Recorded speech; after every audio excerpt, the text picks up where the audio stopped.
இன்னைக்கு ரசம் செய்வது எப்படின்னு பார்க்க போறோம். ரசம் வந்து அகைன் சவுத் இந்தியன் ரெசிபி தானே, சொல்லுங்க. ஆமா, என் பேர் சுகந்த குந்தலாம்பாள். இப்போ நம்ம ரசம் செய்ய போறோம். ரசம் செய்யறதுக்கு முதல்ல புளியை வந்து வெந்நீரில் ஊற வச்சுக்கணும். அப்புறம் தக்காளி, பச்சை மிளகாய், கருவேப்பிலை எடுத்துக்கணும். அப்புறம் இதுக்கு பொடி பண்ணி போடணும். அந்த பொடிக்கு கொத்தமல்லி விதை, கடலைப்பருப்பு, மிளகு, ஜீரகம், மிளகாய் வத்தல், இதையெல்லாம் நெய்யில் வறுத்து மிக்சியில் பொடி பண்ணி இந்த ரசத்துக்கு போட போகிறோம். இதுக்கு தேவையான உப்பு சேர்க்க போகிறோம். ஆமாம், இப்போ வந்து பருப்பை வேக வச்சு மேல் தண்ணியை வந்து இப்போ ரசத்துக்கு ஊற்ற போகிறோம். அதுக்காக தனியாக வேக வச்சு தனியாக எடுத்து வச்சிருக்கோம். Okay okay. இப்போ நான் புளியை கரைக்க போகிறேன். புளியை கரைச்சி வடிகட்டி இதில் ஊற்ற போகிறோம். ஒரு பாத்திரத்தில் இன்னும் கொஞ்சம் தண்ணி சேர்த்து வேண்டிய அளவுக்கு புளியை கரைச்சி இந்த அடுக்கு நிறைய வைக்கிறதுக்கு ஒரு 2 சொலை புளி வேண்டியிருக்கும்.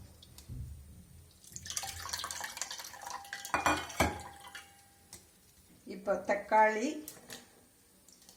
பச்சை மிளகாய், உப்பு சேர்க்கணும்.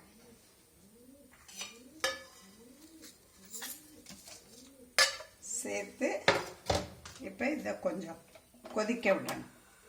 எவ்வளோ நேரம் கொதிக்கணும்? இது வந்து ஒரு 5 நிமிஷம் கொதிக்க வேண்டும். ஓகே. இப்போ இந்த ரசத்துக்கு தேவையான பொடியை வந்து தயார் பண்ண போகிறோம். அதுக்கு ஒரு ஸ்பூன் எண்ணெயோ நெய்யோ ஊற்றிக்கலாம். ஓகே. வானலியில் ஊற்றினிட்டு கொத்தமல்லி விதை, தனியா, அப்புறம் கடலைப்பருப்பு, ஜீரகம், மிளகு, மிளகாய் வத்தல். இதுக்கு முன்னாடி எண்ணெய் ஊற்றுனீங்களா? ஆமாம், எண்ணெய் ஊற்றினேன். ஓகே. எண்ணெய் ஊற்றிட்டு இதை வந்து வறுத்துக்கணும். கடைசியில் இதில் தேங்காய் கொஞ்சம் சேர்க்கணும். இப்போ இதில் பெருங்காயமும் தேங்காயும் சேர்க்கணும்.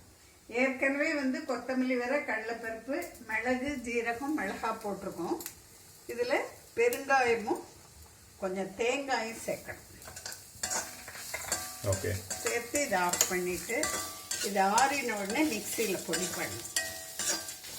இது எவ்வளோ நேரம் இந்த மாதிரி பாத்திரத்தில் வாசனை வர வரையில் இதை வந்து எந்த வாசனை வரும்?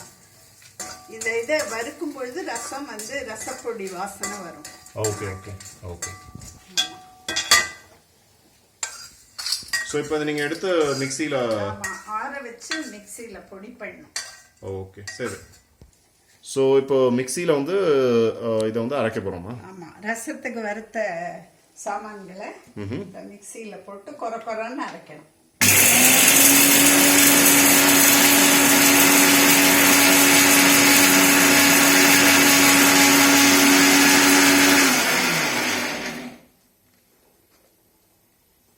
இவ்வளோதான், இந்த மாதிரி அரைச்சிக்கணும்.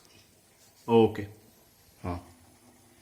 இப்போ வந்து ரசம் கொதிச்செடுத்து, ஓகே, எப்படி தெரியும்? தக்காளி வெந்த உடனே வெந்தது தான் கணக்கு. இது அரை பதத்துக்கு மேலே வெந்துட்டா போதும் தக்காளி. ஓகே. ஆமாம், இது வெந்த அப்புறம் இதில் இப்போ இந்த பொடி செஞ்ச ரசப்பொடியை மிளகு, ஜீரகம், கொத்தமல்லி விதை, கடலைப்பருப்பு, தேங்காய், பெருங்காயம், ஓகே, இந்த பொடியை இதில் போட்டு ஒரே ஒரு கொதி வந்தால் போதும். ஒரு கொதி வந்த உடனே பருப்பு தண்ணியை அதில் ஊற்றணும். ஓகே. இது ஏற்கனவே நீங்க குக்கர்ல வச்சு பருப்பை வச்சு ஆற வச்சிருக்கோம். இந்த இதுல தண்ணி சேர்த்து அந்த பருப்புல மேல தண்ணியா ஊத்தினா போதும். பருப்பு தண்ணி ஊத்தினா போதும்.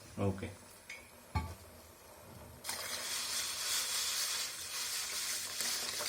ஓகே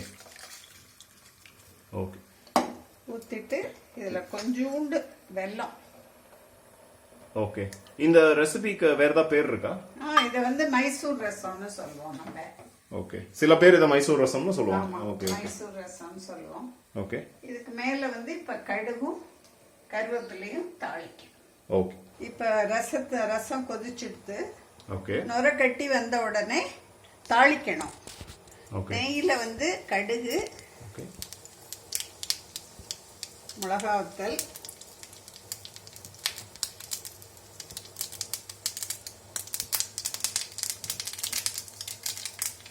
கருவேப்பிலை,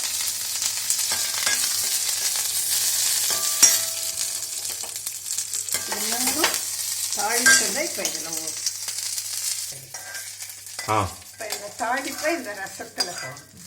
ஓகே கடுகு, கருவேப்பிலை, மிளகாத்தல். ஓகே, ஸோ இதுதான் ரசம் செய்யற ப்ராசஸ். ஆமா ஓகே, ரசம் வந்து ரைஸோட சாப்பிடலாமா? ஆமா, ரைஸோட சாப்பிடலாம். Okay, thank you so much. Thank you.